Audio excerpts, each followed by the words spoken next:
오늘은 특별히 태신자 초청주의를 20일 앞두고 특별 새벽 기도회를 시작하면서 37절의 말씀, 그래도 이스라엘 족속이 이와 같이 자기들에게 이루어 주기를 내게 구하여야 할지라 하는 이 말씀을 중심으로 해서 기도자의 축복이라 하는 제목으로 말씀을 드리겠습니다. 오늘 말씀을 보면 하나님께서 이스라엘 백성을 회복시키시고 치유하게 될 것을 약속하고 있는 말씀입니다. 하나님은 인생을 치유하고 회복시키실 때에 그 방법으로, 기도라고 하는 방법으로 인생을 회복시키시고 치유한다는 것을 말씀합니다. 인생이 하나님의 치유를 받기 원한다면 무엇보다도 기도의 자리에 들어가야 한다는 것을 우리에게 말씀하고 있습니다. 하나님은 이스라엘 백성에게 여러 가지 회복과 치유를 말씀하시면서 단 한 가지를 요구하셨습니다. 그래도 하나님이 이 일을 이루어 주시도록 하나님 앞에 구하여야 할지라 하는 것이 하나님이 이스라엘 백성에게 주신 말씀입니다. 하나님이 인생에게 모든 것을 주시고 하나님이 인생에게 많은 것을 주시면서도 언제나 요구하시는 것은 한 가지입니다. 바로 우리가 하나님 앞에 구해야 한다는 것입니다. 우리가 하나님 앞에 기도해야 한다는 것입니다. 때문에 기도는 하나님께 가장 중요한 조건이라는 것을 기억해야 합니다.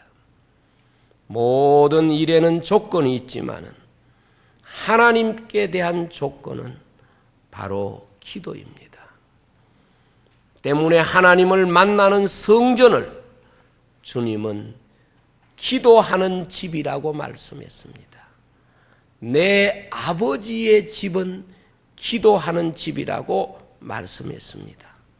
바꾸어 말하면 우리가 아버지를 만나는 영역, 우리가 아버지의 아들이 되는 자리, 하나님이 인생을 만나주시는 조건, 그것이 바로 기도라고 하는 것을 우리에게 가르친 것입니다.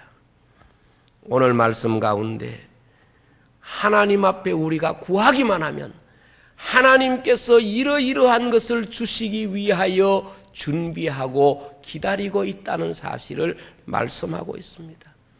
하나님은 이러이러한 하나님의 은혜와 복을 이스라엘 백성에게 주기로 이미 준비하고 있는데 이스라엘 백성이 구하면 이것을 주겠다. 그러한 전제가 나오는 말씀입니다. 먼저 하나님은 기도 속에서 우리를 정결케 하시겠다고 말씀했습니다.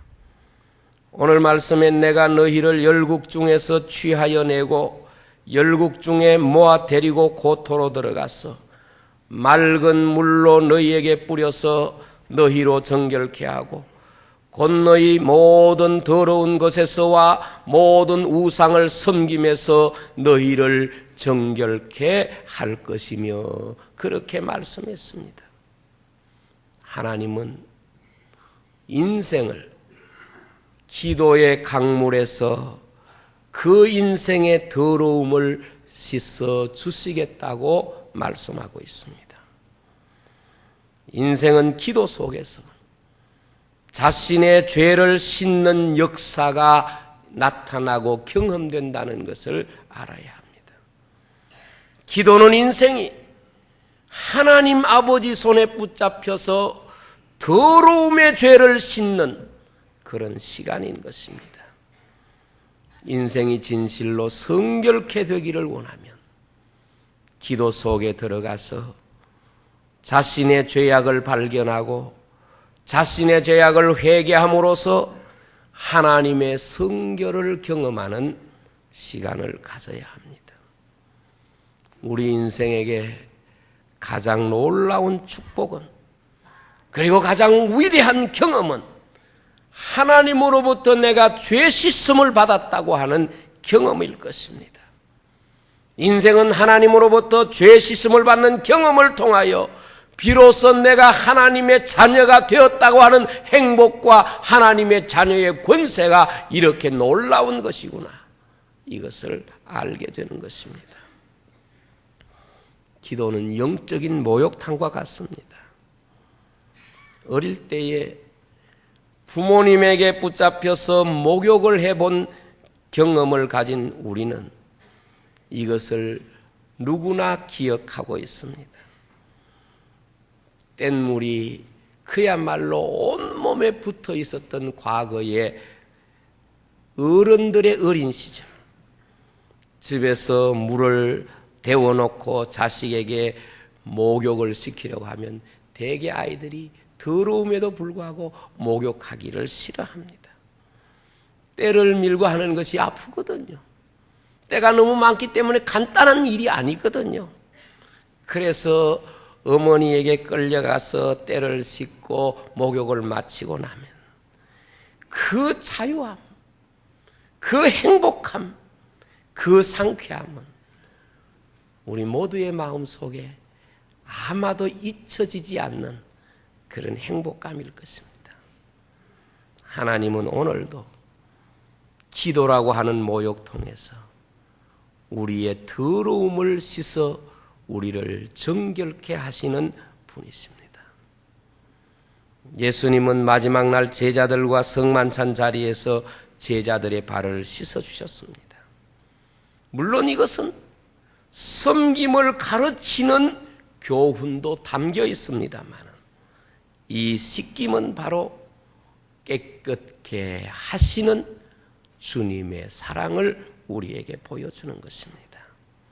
그래서 주님은 이렇게 말씀했습니다. 온몸을 씻은 자는 발만 씻어도 깨끗하니라, 그렇게 말했습니다.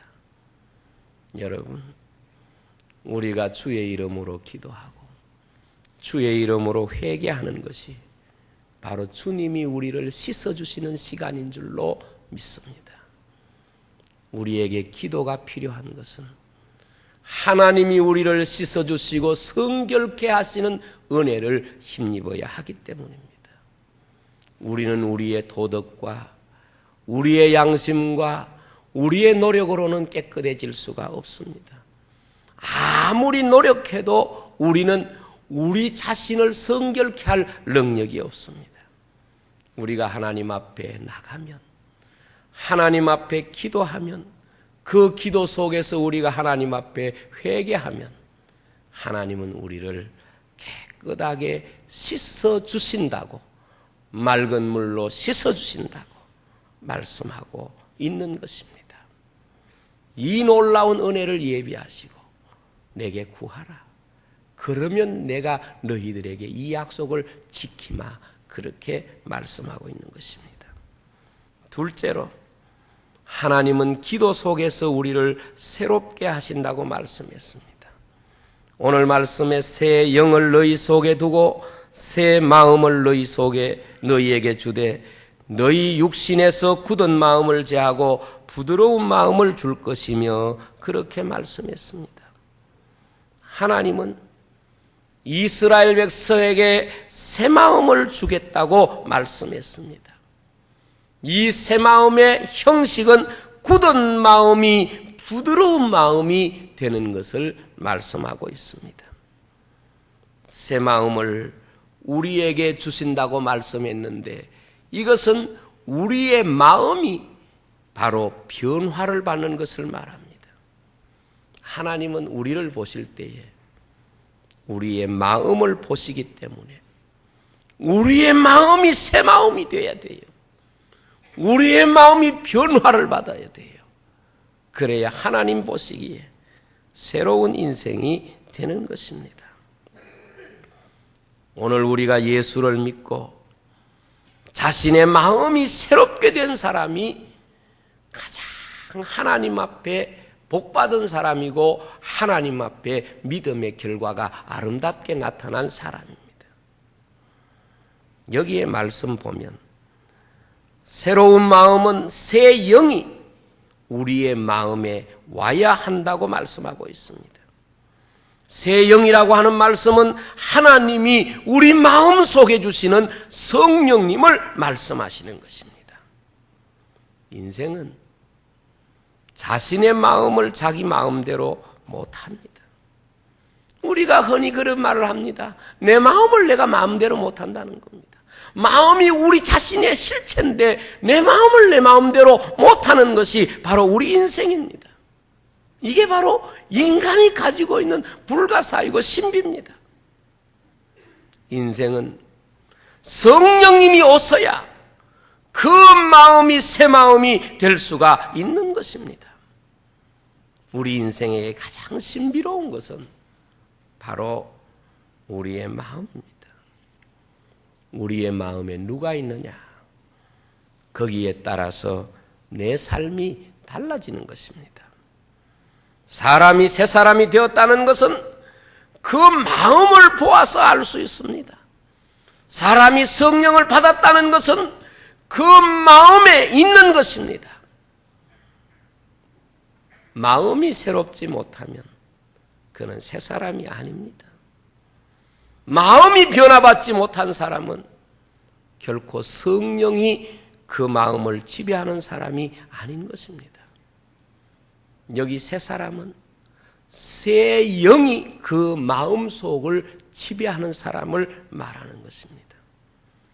성령이 우리 마음속에 오시면, 성령이 우리 마음속을 다스리면 그때 비로소 인생은 새로운 마음을 가진 사람이고 새 사람이 되는 것입니다.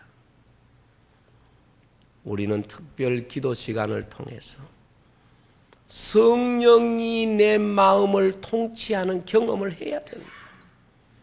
왜 우리가 기도해야 하는가 하면은 내 생각과 내 판단과 내 경험으로 살아갔던 우리 인생이 성령의 음성을 듣고 성령이 우리의 마음을 통치하는 바로 그런 삶으로 바꾸어져야 되기 때문에 그렇습니다.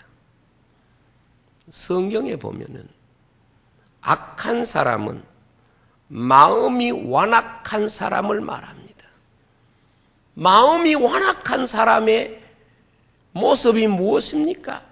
하나님의 영이 그 안에 계시지 않는 사람입니다. 하나님의 성령의 감화를 소멸하는 사람입니다. 성경에 보면은 하나님의 영이 떠나버린 사람의 공통점이 무엇입니까? 마음이 완악한 사람입니다. 마음이 사악한 사람입니다. 이것이 바로 악한 사람의 전형인 것입니다. 마음이 완악한 사람의 특징을 주님은 마태복음 13장에 이렇게 말했습니다. 이 백성의 마음이 완악하여져서 귀는 듣기에 둔하고 눈은 가마서니 겠습니다. 마음이 완악한 사람은 하나님의 일을 보지 못합니다. 마음이 완악한 사람은 하나님의 음성을 듣지 못합니다. 이런 사람이 바로 버림받은 사람입니다. 새로운 영이신 성령님이 우리 마음속에 오시면 하나님의 일을 보게 하십니다. 하나님의 음성을 듣게 하시는 것입니다. 그러므로 오늘 우리 성도는 마음이 완악한 사람이 되면 안 됩니다. 소돔성 사람들을 우리가 보면 하나님의 사자가 찾아갔습니다. 그러나 그 하나님의 음성을 안 듣습니다. 하나님의 사람의 그 모습을 보지 못하는 것이죠. 오늘 우리는 무엇보다 우리의 마음을 고쳐야 합니다.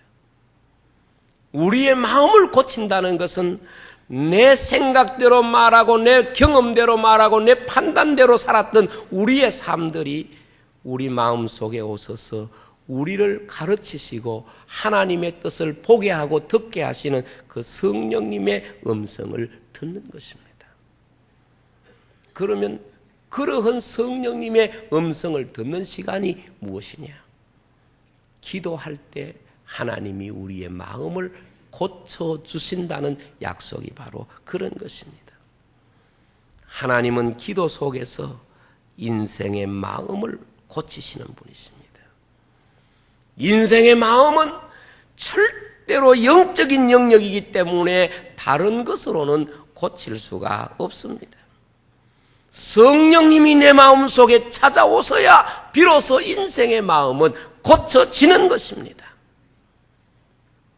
남편이라고 고칠 수 없고, 아내라고 고칠 수 없고, 선생님도 고칠 수 없고, 하나님이 고치셔야 합니다. 우리가 기도하는 것은 내 고집대로 하나님 앞에 무엇을 구하기 위함이 아니라 하나님의 고침을 받는 자리에 우리가 나아가는 것입니다. 하나님께서 우리를 고쳐주기를 맡기는 것입니다. 우리가 세상을 살면서 이런 마음을 가져야 됩니다. 제가 아는 어떤 분이 이런 분이 계세요. 이분이 성격이 굉장히 괴팍한 사람입니다. 아주 고집스러운 사람입니다. 누구도 이기기 어려운 사람입니다. 그래서 사람들이 아주 이 사람에 대해서 아주 부정적으로 보고 그렇게 그 사람에 대해서 좋지 않는 마음들을 가지고 있었습니다. 그런데 이분이 집회를 통해서 은혜를 받았습니다. 정말 성령님을 인격적으로 그 마음속에 영접했습니다. 성령이 그 마음속에 주시는 말씀을 그가 체험하게 됐습니다. 지금까지 자기가 제일 똑똑하다고 생각하고 잘났다고 생각했는데 성령의 음성을 듣고 보니까 자기가 제일 악하더라는 거예요. 자기가 제일 추하고 막 부끄러워서 어쩔 줄을 모르겠다는 거예요. 그런데 그가 은혜 받고 성령께서 그 마음속에 주신 깨달음이 뭔가 하면 앞으로 무슨 문제가 있으면 내가 다 책임을 져야 되겠다. 이런 깨달음이 있었던 것 같아요. 그래서 그분이 그때부터 자기하고 상관이 있든 자기하고 상관이 없든 간에 어떤 문제든지 이건 전부 내가 책임을 지는 마음을 가져야 되겠다. 이런 생각을 하신 거예요. 가정에도 이분이 가정에 어떤 문제로 가정이 좋지 않을 때 자기하고 상관이 없는데도 내가 잘못해서 그렇다. 그렇게 이야기하는 거예요. 가족들이 깜짝 놀라는 거예요. 전에는 뭐 자기가 잘못해놓고도 모든 거 남에게 뒤집어 씌우던 사람이 자기가 잘못했다는 거예요. 그래서 자식들이 아버지가 뭘 잘못했어요. 부인이 당신이 뭘 잘못했느냐고 우리가 잘못했는 거지. 정작 잘못한 사람은 마음에 찔리는데 이 사람이 자기가 잘못했다. 아니야. 내가 잘못한 것 같아. 이건 일부러 한 것도 아니고 어떻게 보면은 그 문제를 해결하려고 하는 것도 아니고 실제로 하나님께서 성령으로 그 마음에 그런 생각을 주신 거예요. 정말 내가 잘못했다. 아버지로서 내가 가족들을 위하여 기도하지 못한 거 이것보다 더 큰 잘못이 어디 있느냐. 내가 아버지로서 이 가정에 본이 되지 못한 거 이것보다 더 잘못한 게 어디 있느냐. 내가 다 잘못했으니까. 내가 모든 것 다 잘못했으니까 내가 하나님 앞에 회개할게. 내게 모든 책임을 돌리라. 너희들에게 무슨 잘못이 있느냐. 그랬어요. 교회에 어떤 문제가 생겼어요.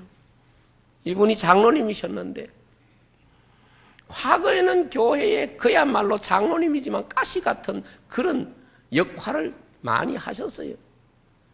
그런데 은혜 받고 나니까 이 사람이 교회 자기하고 전혀 상관은 없는 일인데도 어떤 문제가 생기면 정말 눈물 흘리면서 그 자리에 가서 내가 잘못했다 그렇게 말하는 거예요. 그게 다른 사람 보면 처음에 이상하게 보이는 거예요.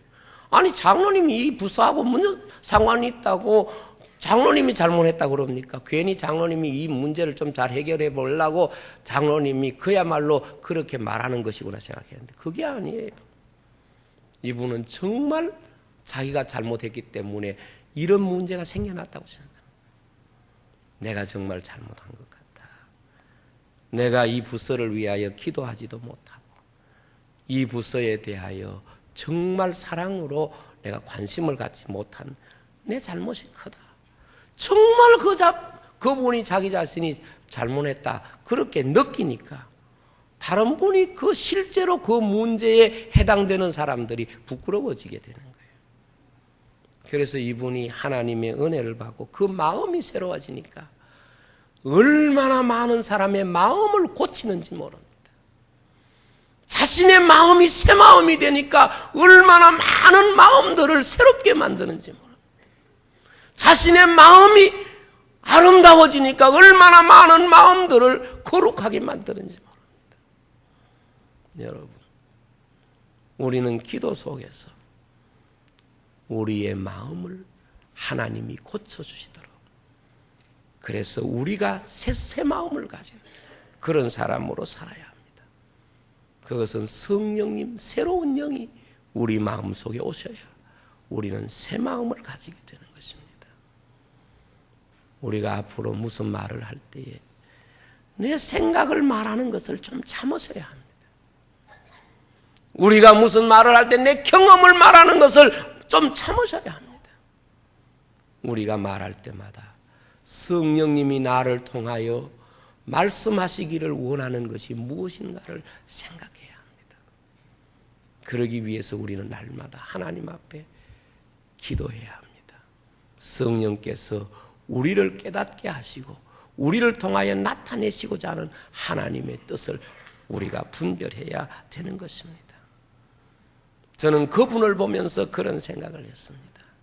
하나님은 고침받은 자를 통하여 고치시고 회개한 자를 통하여 회개를 시키시고 문제를 극복한 사람을 통하여 문제를 극복시켜 나가시는구나 하는 것입니다.